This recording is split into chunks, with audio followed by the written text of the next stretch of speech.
22 ମାର୍ଚ୍ଚରୁ 25 March ତक ଟି20 ଲିଗ୍ର celebration ହେବ ଏବଂ ପାଳନ କରାଯିବ। କିଏ କିଏ ଏନ୍ଜୟ କରିବେ ଜାଣିଛ?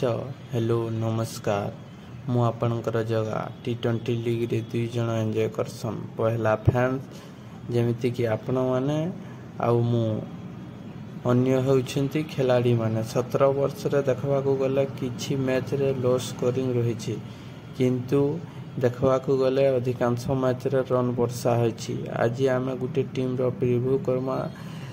ସେ ଟିମ୍ର ନାଁ ହେଉଛି, ଆପଣମାନେ ତ ଜାଣିଥିବେ, 2024ରେ ଯେଉଁ ଟିମ୍ ରନ୍ ବର୍ଷା କରିଥିଲା, ଏଥର 400 ରନ୍ ପାର କରିବ। ସେ ଟିମ୍ର ନାଁ ହେଉଛି ହାଇଦ୍ରାବାଦ।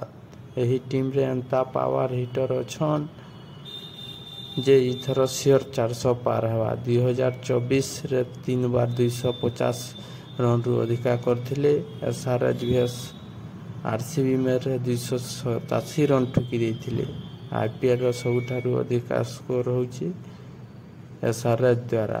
ଅଭିଷେକ ଶର୍ମା, ହେଡ୍, କ୍ଲାସେନ୍, ନୀତିଶ ରେଡ୍ଡି 2024ରେ ଫିର୍ ଇଶାନ କିଶାନ ଏଥର ଆସିଛନ୍। ଏଥର IPLରେ ଭଲ ପ୍ରଦର୍ଶନ କରି 2026 ଟି20 ୱାର୍ଲ୍ଡ କପ୍ରେ ଜାଗା ଫିକ୍ସ କରିବେ। ବୋଲିଂ ଆଟାକକୁ ଦେଖିବାକୁ ଗଲେ Pat Cummins, Mohammed Shami and Harshal Patel. Fast SRH team ପେଲବେ ଦେନ୍ ଠୁକିବେ। ପରିସ୍ଥିତି ଏ ଟିମ୍ରେ ଏନ୍ତା ଅଛି।